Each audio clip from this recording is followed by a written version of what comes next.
اشرف المخلوقات ہونے کا خیال ہے، نہ تجھے آخری نبی صلی اللہ علیہ وسلم کا امتی ہونے پر کوئی توجہ ہے، اور نہ تجھے قرآن مجید کی عظمت کا کوئی احساس ہے۔ تو عجیب انسان ہے۔ کلا ان الانسان لیطغی، میں نے تیرے اوپر کتنے احسانات کیے اور تو کیا کر رہا ہے؟ تو سرکشی میں، طغیانی میں، بغاوت میں جا رہا ہے۔ ارے کچھ تو خیال کر، تجھے میں نے انسان بنایا ہے، تجھے میں نے اشرف المخلوقات بنایا ہے، تجھے میں نے اپنے محبوب صلی اللہ علیہ وسلم کا امتی بنایا ہے، تجھے میں نے قرآن کا قاری بنایا ہے، کچھ تو اپنے مقام کا خیال کر۔ سنیے جی، کلا ان الانسان لیطغی، رب العالمین فرماتے ہیں ہم نے تو انسان پر بڑے کرم کیے، بڑے اعزازات سے اس کو نوازا، لیکن وہ انسان کتنا نادان ہے، اپنے مقام کو بھلا دیا، اللہ کے انعامات کی بھی پرواہ کوئی نہ کی، بلکہ چاہیے تو اسے یہ تھا کہ اللہ کی فرما برداری کرتا، یہ تو الٹا لیطغی، یہ باغی ہو گیا، یہ سرکش ہو گیا۔ جس جانور نے رسی سے اپنا سر کھینچ لیا اور کہتے اب یہ باغی ہو گیا، سرکش، سر کھینچ لیا۔ فرمایا ان الانسان لیطغی، انسان کے گلے میں نے اپنی اطاعت کی رسی ڈالی تھی، میں نے انسان کو اپنی فرما برداری کا حکم دیا تھا، لیکن لیطغی، یہ کتنا نادان ہے، میری اطاعت والی رسی کو اتار پھینکا اس نے۔ کیوں بغاوت میں چلا گیا؟ کیا وجہ ہے؟ کیوں انسان سرکش بن گیا؟ اللہ فرماتے ہیں ارآہ استغنی، اس لیے کہ اپنے آپ کو مستغنی سمجھنے لگ گیا۔ کیا مطلب؟ جو دیکھنا چاہتا ہے آنکھیں موجود ہیں دیکھ لیتا ہے، جو سننا چاہتا ہے کان موجود ہے سن لیتا ہے، جو کھانا چاہتا ہے پیسہ آگے اس کے پاس لے کر کھا لیتا ہے، جدھر چلنا چاہتا ہے پاؤں موجود ہے چلا جاتا ہے، اور میری دی ہوئی نعمتوں میں اتنا مغرور ہو گیا ہے کہ اپنے آپ کو بے پرواہ سمجھنے لگ گیا ہے۔ یہ بھول گیا ہے جس اللہ نے آنکھیں دی ہیں وہ آنکھیں لے بھی سکتا ہے، یہ بھول گیا ہے جو سننے کے لیے کام دے سکتا ہے وہ مجھے ایک لمحے میں پیدا بھی کر سکتا ہے، جس اللہ نے صحت دی ہے وہ اللہ بیمار بھی کر سکتا ہے، جس اللہ نے زندگی دی ہے وہ اللہ موت بھی دے سکتا ہے، لیکن انسان کی نادانی ارآہ استغنی، اپنے آپ کو بے پرواہ سمجھنے لگ گیا، سمجھتا ہے مجھے کسی کی ضرورت ہی کوئی نہیں، نعوذ باللہ معاذ اللہ۔ اللہ فرماتے ہیں بے پرواہی کرنے والے انسان، اے اللہ کی دی ہوئی نعمتوں میں مغرور ہونے والے انسان، تو بھول گیا نا کہ ان الی ربک الرجعی، تیرے پاس بہت مال آ گیا، ایک دن آنے والا ہے، ساری یہ محفل دھری کی دھری رہ جائے گی، تیرا مال اسباب سب ادھر کا ادھر رہ جائے گا، اور تم سب کچھ چھوڑ چھاڑ کر رب کی جانب لوٹ جائے گا۔ اجڑ گیا وہ باغ جس کے لاکھ مالی تھے، اجڑ گیا وہ باغ جس کے لاکھ مالی تھے، سکندر گیا جب دنیا سے دونوں ہاتھ خالی تھے۔ اللہ فرماتے ہیں تو اپنے آپ کو بڑا مالدار سمجھتا ہے، تجھے میری ضرورت ہی نہیں، نعوذ باللہ۔ ان الی ربک الرجعی، اے انسان کس غفلت میں پڑا ہوا ہے، کل تو نے بارگاہ الہی میں ضرور پیش ہونا ہے، دلا غافل نہ ہو یکدم، یہ دنیا چھوڑ جانا ہے، باغیچے چھوڑ کر خالی زمین اندر سمانا ہے، تیرا نازک بدن بھائی جو لیٹے سیج پھولوں پر، ہوئے گا ایک دن مردہ اسے گرنوں نے کھانا ہے۔ اے انسان تو کیا سمجھ رہا ہے کہ مجھے کسی کی پرواہ نہیں؟ تیرا مال تیرے پاس ہوگا، تیری جائیداد تیرے پاس ہوگی، تیرا پیسہ تیرے پاس ہوگا، تیرا لو لشکر تیرے پاس ہوگا، جس جس چیز پر تجھے ناز ہے وہ ساری چیزیں تیرے پاس ہوں گی، اور اللہ کہاں پر آئے گا تجھے اٹھا کر کے لے جائے گا، اور کسی کی طاقت نہیں ہوگی کہ اللہ تعالیٰ کے حکم کو ٹال سکے۔ دوسرے مقام پہ اللہ تعالیٰ چیلنج دیتے ہیں نا، اللہ فرماتے ہیں ترجعونہا ان کنتم صادقین۔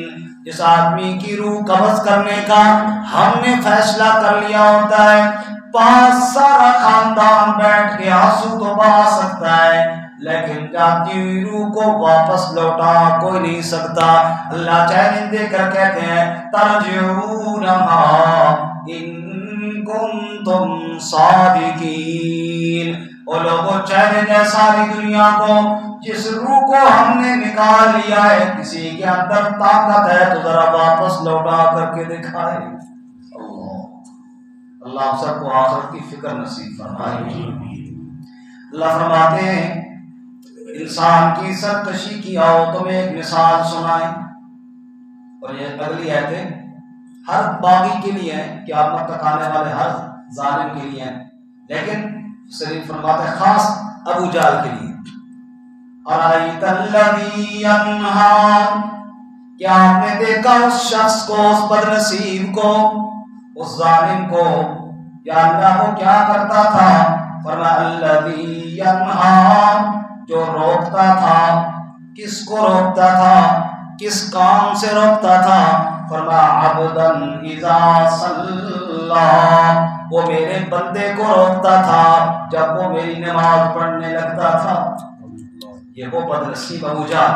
رسول اللہ صلی اللہ علیہ وسلم جب گھر سے نکلتے اور مسجد حرام کی طرف جانے لگتے، اس پر بخت گھر راستے میں جا کہتے ہیں ابو جہل لیٹرین ہے، یہ راستے میں کہاں جا رہے ہو؟ کہا جی میں کعبۃ اللہ جا رہا ہوں، مسجد حرام جا رہا ہوں۔ نہیں آپ نہیں جا سکتے۔ یہ آگے کھڑا ہو جاتا اور حضور کو مسجد میں جانے سے روکتا، اور کئی دفعہ حضور پھر روتے ہوئے واپس چلے جاتے۔ ارأیت الذی ینہا، آپ نے دیکھا اس بدبخت لعین کو، الذی ینہا، جو روکتا ہے، عبدن میرے بندے کو روکتا ہے۔ اللہ اگر غور کرے اس لفظ میں بڑی لذت ہے۔ اللہ نے یوں نہیں فرمایا کہ رسول اللہ کو روکتا ہے، اللہ نے یہ نہیں فرمایا نبی مکرم کو روکتا ہے، اللہ نے یہ نہیں فرمایا خاتم النبیین کو روکتا ہے، نہیں کوئی لقب نہیں فرمایا، بلکہ فرمایا میرے بندے کو روکتا ہے۔ اللہ جیسے بندہ کہتا ہے تم میرے پتر نال نہیں کیتا ہے، آگے اس کا بیٹا چاہے کتنا بڑے درجے والا کیوں نہ ہو، باپ یا ماں جب بلاتی ہے نا تو وہ ڈاکٹر صاحب کہہ کے نہیں بلاتی، وہ کہتا ہے میرا بیٹا، تجھے پتہ ہے تم نے کس کے ساتھ بات کی؟ میرے بیٹے کے ساتھ تو نے یہ کیا۔ جیسے ماں کو تیش آتی ہے نا کہ میرے پتر نہ کوئی اس طرح نہ کرے، رب کہتا ہے اسے یہ نہیں پتا وہ کس کو روک رہا ہے، میرے بندے کو روک رہا ہے۔ اس نے کیا سمجھا اس کا کوئی نہیں ہے، عبدن اذا صلی، محمد میرا عابد ہے، میں اس کا معبود ہوں صلی اللہ علیہ وسلم۔ اس کو روک رہا ہے، اس کو پتہ نہیں کس کو روک رہا ہے۔ فرأیت الذی ینہا عبدا اذا صلی، میرے بندے کو میرے گھر سے میری نماز پڑھنے سے روک رہا ہے۔ اللہ کتنا لعین ہے، یہ سرکشی کی مثال ہے۔ جب انسان بغاوت پر آیا، جب انسان ضد پر آیا، جب انسان تکبر پر آیا، جب انسان غرور میں آیا تو اللہ کے بندے کو اللہ کے گھر سے روکنا شروع کر دیا۔ یہی وجہ ہے توجہ کرنا، بڑی پیاری بات پہلے بھی آپ کو سنائی ہے لیکن یہاں پہ بہت مناسب توجہ کرنا۔ یہی وجہ ہے عمرۃ القضاء کے موقع پر رحمت کائنات صلی اللہ علیہ وسلم جب جا رہے تھے نا بیت اللہ، 1 سال پہلے تو حدیبیہ میں روک لیے گئے تھے، مکہ میں نہیں جانے دیا تھا، آج مشرکین کے اپنے معاہدے کے تحت حضور مکہ میں جا رہے ہیں۔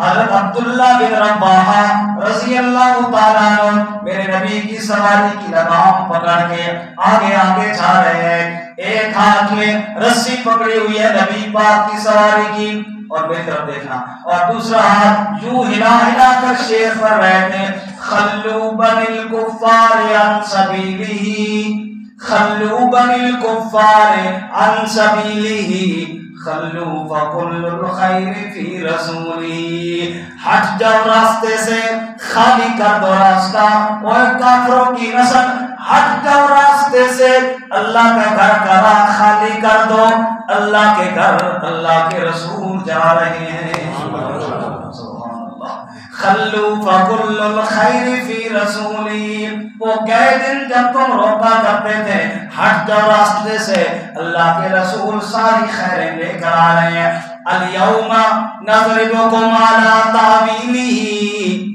کما ضربناکم علی تنزیلہ، ہٹ جاؤ نبی کا راستہ چھوڑ دو، بدر کے اندر تلوار لے کر نبی کے مقابلے میں آئے تھے، پھر بھی مار کھا کے شکست کھا کے واپس آئے تھے، حدیبیہ میں قلم لے کر معاہدے کے لیے آئے تھے، آج قلم کی مات میں پڑ رہی ہے، ہٹ جاؤ راستہ چھوڑ دو، اللہ کے رسول اللہ کے گھر جا رہے ہیں، سبحان اللہ، سب کہو سبحان اللہ۔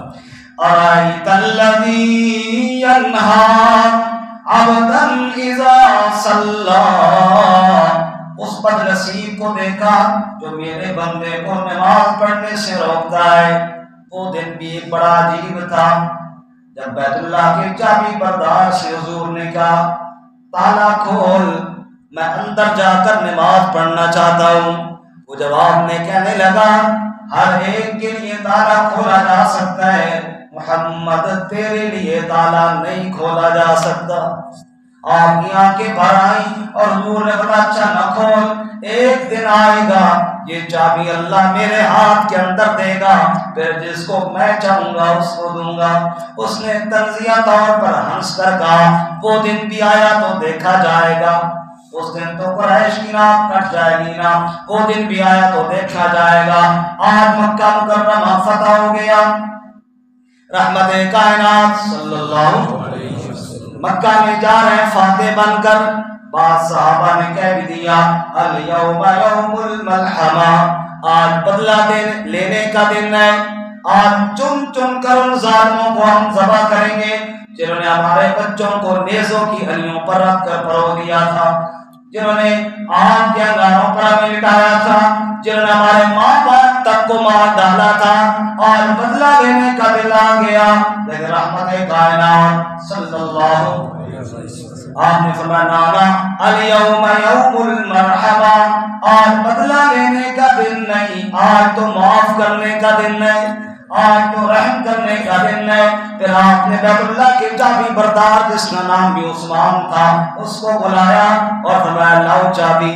اب وہ لرزتے ہوئے ہاتھوں کے ساتھ آ رہا ہے، اسے یاد ہے کل اس نے نبی پاک کے لیے تالا نہیں کھولا تھا، آج آیا لرزتے ہوئے ہاتھوں کے ساتھ تالا کھولتا ہے۔ حضور نے چابی لی، پھر اس کے چہرے کو دیکھ کر مسکرائے اور فرمایا وہ دن یاد ہے جس دن میں نے تجھے کہا تھا تالا کھول، 2 رکعت پڑھ لینے دے، اور تو نے جواب میں کہا تھا ہر ایک کے لیے تالا کھولا جا سکتا ہے، محمد تیرے لیے نہیں کھولا جا سکتا۔ یاد ہے وہ دن؟ اس نے کہا جی بڑا یاد ہے، بالکل یاد ہے، میری بات بھی یاد ہے، میں نے کہا نہیں تھا ایک دن آئے گا یہ چابی اللہ میرے ہاتھ کے اندر دے گا، اور تو تنزیہ طور پر ہنس رہا تھا، آج وہ دن آ گیا، یہ چابی میرے اللہ نے میرے ہاتھ میں دے دی ہے، اب جس کو میں چاہوں عطا کروں۔ اس نے کہا جی بالکل اسی طرح ہوا۔ پھر حضور نے فرمایا الحمدللہ الذی صدق وعدہ ونصر عبدہ وہزم الاحزاب وحدہ، ساری تعریفیں اس اللہ کے لیے جس نے اپنے بندے کے ساتھ وعدہ سچا کر دیا، جس نے اکیلا سارے لشکروں کو شکست دی اور اپنے بندے کو فاتح بنا کر مکہ میں داخل فرما دیا۔ پھر آپ نے چابی اسی کو دی، کہا لے لیں، اور چابی تیرے پاس ہی رہے گی، اور آج تک انہی کے پاس ہے، اسی خاندان کے پاس ہے۔ خیر اللہ فرماتے ہیں ارأیت الذی ینہی عبدا اذا صلی، اس کو تو دیکھو نا سرکشی کی انتہاؤں کو پہنچ گیا، میرے بندے کو میرے گھر جانے سے روک رہا ہے۔ اللہ، نماز پڑھنے سے معلوم ہوا مسجدوں سے روکنا ابو لہب ابو جہل کا کام ہے، اس پارٹی کا کام ہے۔ مومن آدمی مسجدوں سے کسی کو نہیں روکتا، کیوں نہیں؟ مسجد میں جو چاہے نماز پڑھے، جس فرقے کا بندہ ہے نماز پڑھے، نماز پڑھنے سے روکنے کی کیا بات ہے؟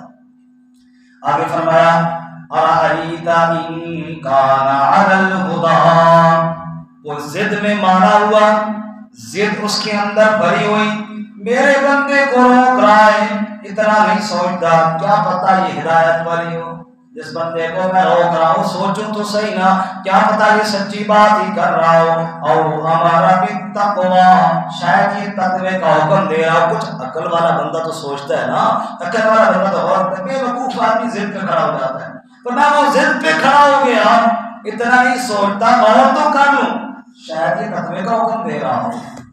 اللہ اکبر۔ ارأیت ان کذب وتولی، ارأیت کا معنی ہوتا ہے کیا دیکھا ہے تو نے، یہ معنی ہے، مرادی معنی ہوتا ہے مجھے بتاؤ، اخبرونی، مجھے خبر دو۔ جیسے میں آپ کو کہتا ہوں نا آپ نے کہیں دیکھا ہے کبھی کسی انسان کی چار ٹانگیں ہوئی ہیں، کیا مطلب اگر دیکھا ہے تو مجھے بتاؤ، ارأیت کا معنی بتاؤ۔ اللہ فرماتے ہیں معنی ہے کیا دیکھا ہے تو نے، مراد ہے مجھے بتاؤ۔ ارأیت ان کذب وتولی، یہ تو بتاؤ ان کذب وتولی، اگر اس نے جھٹلا دیا ہو میرا نبی تو میرے احکامات سنا رہا ہو، اور وہ بدنصیب میری آیات کو جھٹلا رہا ہو، وتولی، اور اس نے منہ موڑ لیا ہو، اگر وہ تکبر کر رہا ہے، جھٹلا رہا ہے، الم یعلم بان اللہ یری، کیا وہ اتنی بات بھی نہیں جانتا کہ اللہ تو دیکھ رہا ہے؟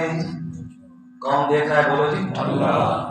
اللہ دوسرے مقام پر فرماتے ہیں ما یکون من نجوا ثلاثۃ الا هو رابعهم، جہاں تین بندے ہوتے ہیں چوتھا اللہ ہوتا ہے، ولا خمسۃ الا هو سادسهم، جہاں پانچ ہوتے ہیں چھٹا کون ہوتا ہے، ولا ادنی من ذلک ولا اکثر الا هو معهم، تین سے کم ہو یا چھ سے زیادہ ہو، جتنے مرضی بندے ہو جائیں اللہ سے کوئی چھوٹ نہیں۔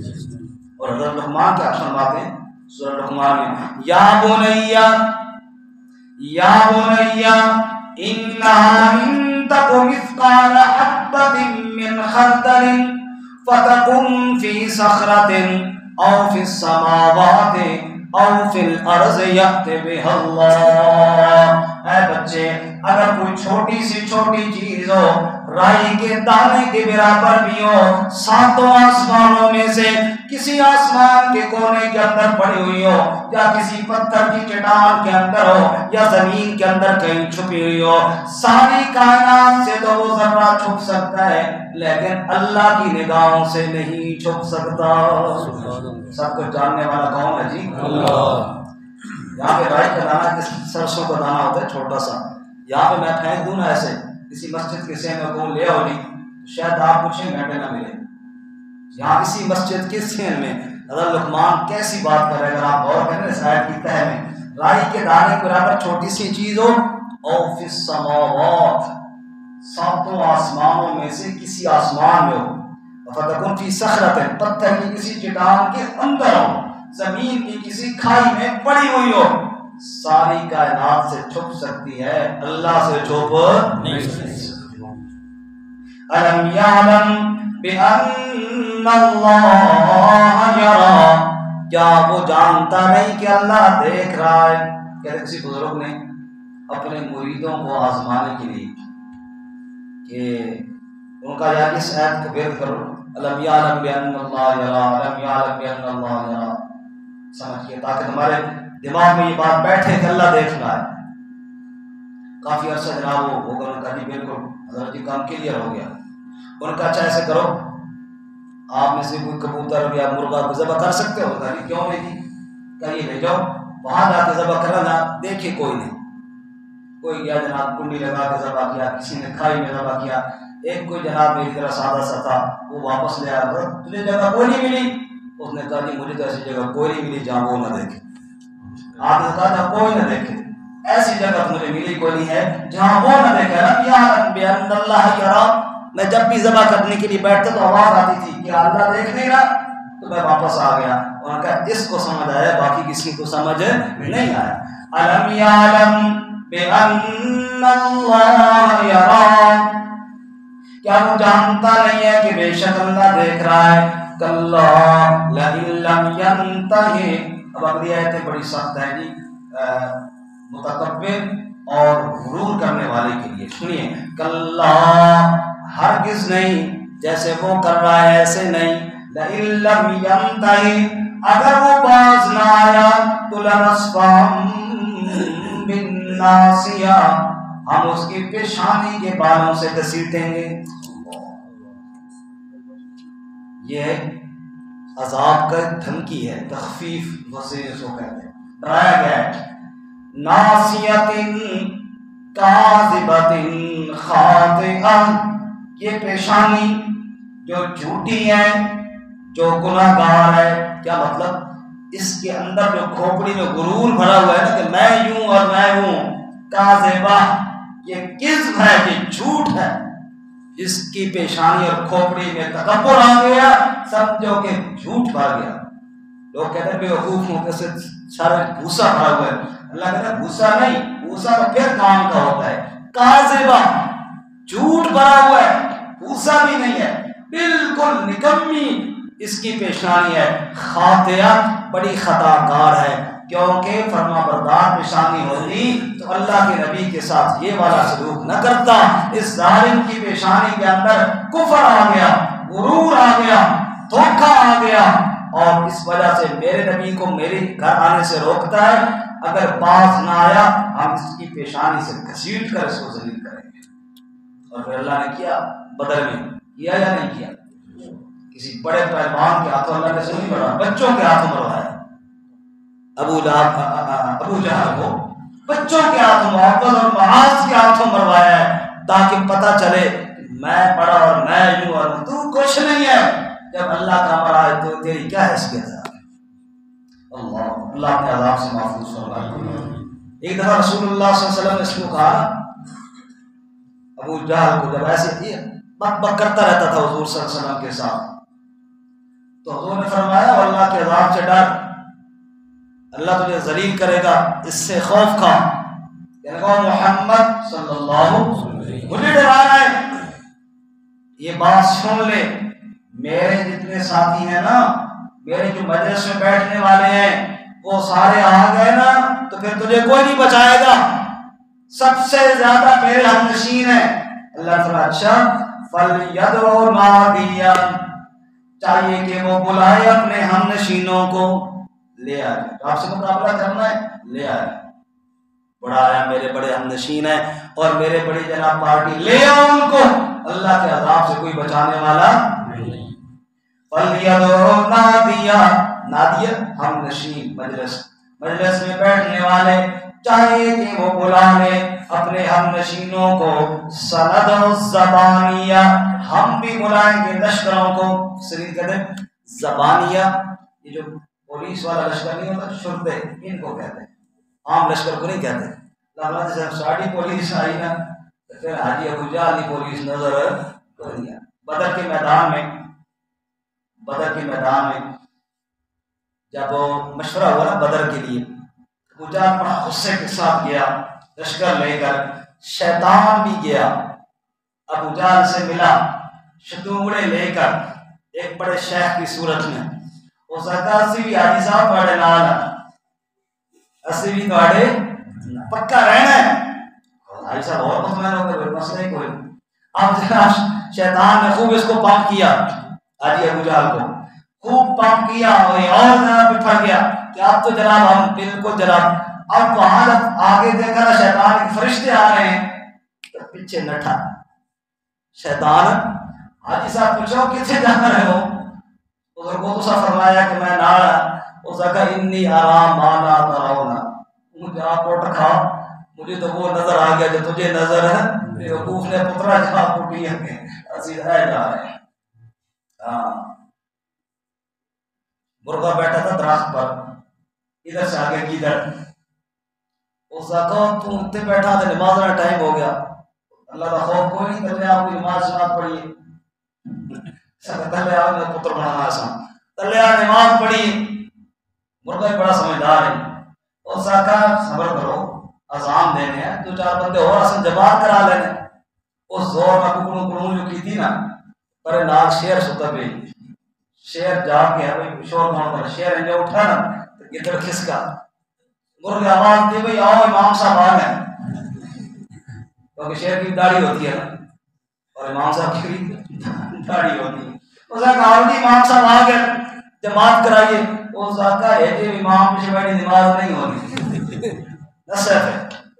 شیطان نے کہا تھا ابو جہل کو میں تمہارے ساتھ ہوں، لیکن جب دیکھا نا کہ فرشتوں کو، شیطان نکس علی کہ بھائی اپنی ایڑیوں کے بعد پیچھے دوڑا.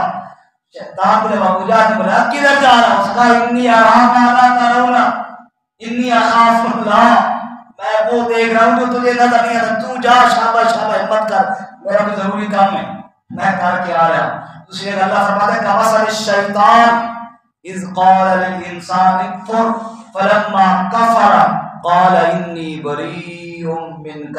شیطان ایسے مرواتا ہے جیسے بجھل کو مروایا، کہتا ہے میں تیرے ساتھ ہوں، نکل ہمت کر. جب وہ آ گیا شیطان پیچھے سے ہٹ گیا اور جناب اٹھ کھا کے دیا، یہ گزار بوت کو اٹھا کے بیٹھ. سنیے جی اللہ تعالیٰ اچھا فَلْيَدْعُ النَّادِيَّ، بلانا تو اپنے ہم نشینوں کو، سَنَدْعُ الزَّبَانِيَّ، ہمارے جب شرطے آئیں گے نا تیرا کوئی بندہ وہاں نظر ہے. ایسے ہوا بدر میں، کلا اللہ فرماتا ہے کچھ بھی نہیں. یہ کیا بات ہے، اس کی کیا حیثیت ہے کہ رب کے سامنے جائے اور مقابلے کرے، اللہ اس کی کیا حیثیت ہے. اللہ تعالیٰ نے فرمایا نا فرعون کے لشکر کو، اس نے کہا میرا یہ لشکر ہے، تو اللہ تعالیٰ نے فرمایا کیا لشکر ہے تمہارے، کیا لشکر ہے، چھوٹا سا لشکر ہے، اللہ تعالیٰ کے مقابلے میں آنے کی کوشش کر رہے ہیں. روایت ابھی ذہن میں نہیں آ رہی، لیکن وہاں اللہ تعالیٰ نے بڑا عجیب لفظ بولا. اللہ تعالیٰ بڑے بڑے لشکر جو اپنے آپ کو بہت سمجھتے ہیں، میرے حکم کے آگے ان کی حیثیت کیا ہے. سَيُهْزَمُ الْجَمْعُ وَيُوَلُّونَ الدُّبُرَ، بڑے بڑے لشکر ذلیل ہوں گے اور پیٹھ پھیر کر بھاگیں گے جب ہمارا حکم دے کر فرشتے آ جائیں گے. اسی طرح کلا، کچھ بھی نہیں ایسی بات، کچھ بھی نہیں جو وہ کہتے ہیں، کوئی حیثیت نہیں ان کی. لا تطیعوا، میرے حبیب ان کی بات آپ ہرگز نہ مانیں، ان کی بات کو حیثیت ہی نہ دیں. بلکہ کیا کروں یا اللہ، وہ دھمکیاں دے رہے ہیں. اگر میں اس کا معنی تھوڑے خطیبانہ رنگ میں کروں گا تو انشاءاللہ لطف آئے گا، توجہ کرنا. یا اللہ وہ ابو جہل کہہ رہا ہے میں محمد صلی اللہ علیہ وسلم کے مقابلے میں اپنے ساتھی لے آؤں گا، مقابلہ کروں گا، لڑائی ہوگی، کوئی نہیں پناہ دینے والا ہوگا، دھمکیاں دے رہا ہے. اللہ نے کہا تو میرے کول آ جا. یا اللہ تیرے کول کس طرح آ جاؤں؟ فرمایا واسجد واقترب، سجدہ کر تو میرے قریب آ جا. واسجد واقترب، تو میرے کول آ جا. یا اللہ تیرے کول کس طرح آ جاؤں؟ فرمایا میرے محبوب سر سجدے طرف، سمجھ میں رب دے کول آ گیا. پھر جو میرے پاس تو آ جائے گا پھر میں دیکھتا ہوں تیرا کون آگے بال بھی بیگا کرتا ہے، بال بھی ٹیڑھا کر کے دکھائے. خلاصہ یہ ہوا رب نے فرمایا اے لوگوں میں نے قرآن دیا، میں نے محمد صلی اللہ علیہ وسلم جیسا رسول تمہیں عطا فرمایا، لیکن ضدی اور سرکشوں کی حالت دیکھو، میرے نبی کے ساتھ مقابلے کرتے ہیں لیکن انجام کیا ہوگا؟ خود ہی ذلیل ہوں گے. اللہ ہمیں ذلت سے محفوظ فرمائے، قرآن اور صحابہ قرآن صلی اللہ علیہ وسلم کی اتباع کی توفیق عطا فرمائے. وآخر دعوانا